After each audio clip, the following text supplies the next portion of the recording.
Assalamualaikum warahmatullahi wabarakatuh. Kita berjumpa kembali di semester 2. Kita akan mempelajari tentang materi peluang. Apa itu peluang? Mari kita ikuti ini. Materi tersebut terdiri dari ruang sampel kejadian, peluang suatu kejadian, kejadian majmuk, peluang komplement dari suatu kejadian, peluang saling lepas, peluang saling bebas, dan pengguna aturan penjumlahan dari perkalian dalam peluang. Dengan indikatornya yaitu penentuan ruang sampel secara acak, penentuan peluang kejadian berbagai situasi, memberi tafsiran peluang kejadian dari berbagai situasi, menentukan peluang komplement dari suatu kejadian, merumuskan aturan penjumlahan dan perkalian dalam peluang kejadian majmuk, dan yang terakhir menggunakan aturan penjumlahan dan perkalian dalam peluang kejadian majmuk. Kita lihat dari ruang sampel dan kejadian, perhatikan sampel tersebut ada angka, ada gambar pada uang. Ada angka, ada gambar bahwa di dalamnya terdapat namanya ruang sampel atau simbolkan dengan S. Terdiri dari A, G, atau A itu adalah angka, sedangkan G itu adalah gambar. Sehingga titik sampelnya ada dua, angka dan gambar.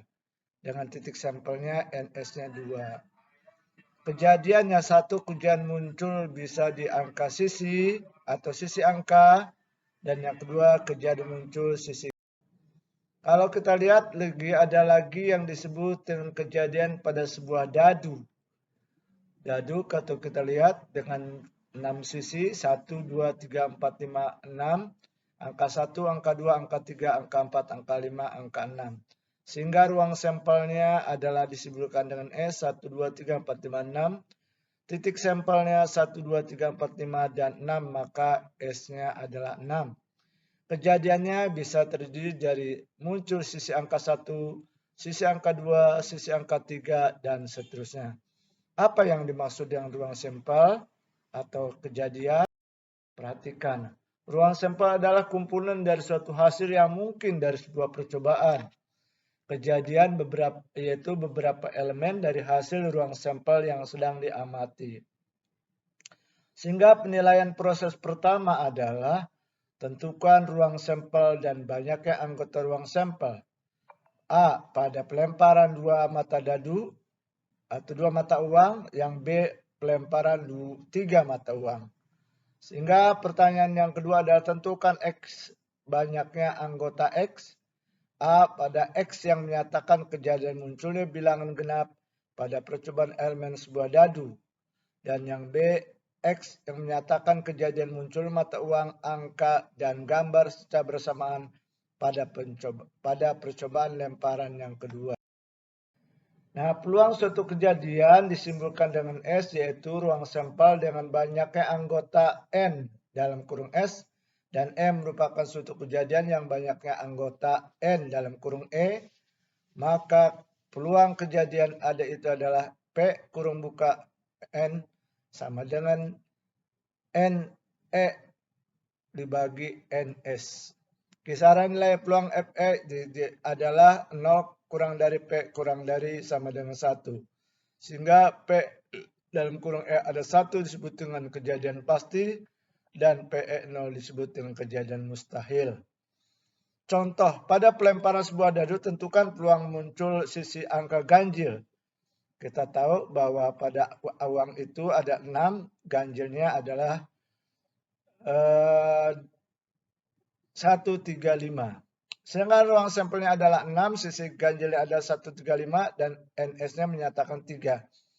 Maka PE sama dengan 3/6 atau yang disebut dengan per 2.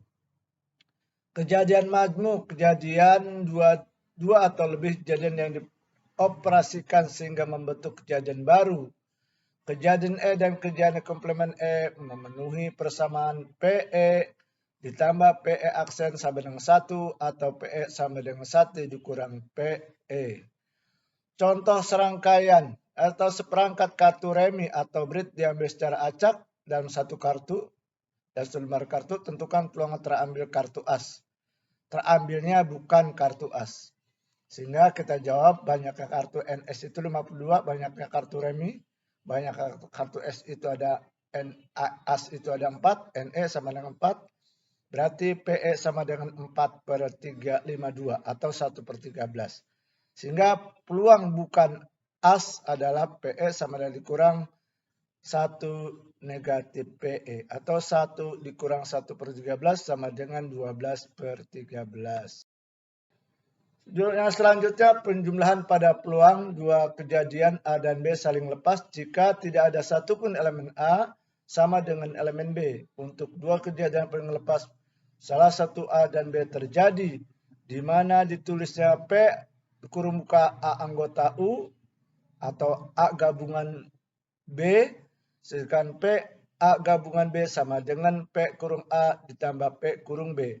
Jika A dan B tidak saling lepas, maka P gabungan AB sama dengan P A ditambah PB dikurang P A irisan B. Hingga itu saja yang dapat saya sampaikan. Ada manfaatnya. Nanti kita lanjutkan di minggu yang akan datang. Assalamualaikum warahmatullahi wabarakatuh.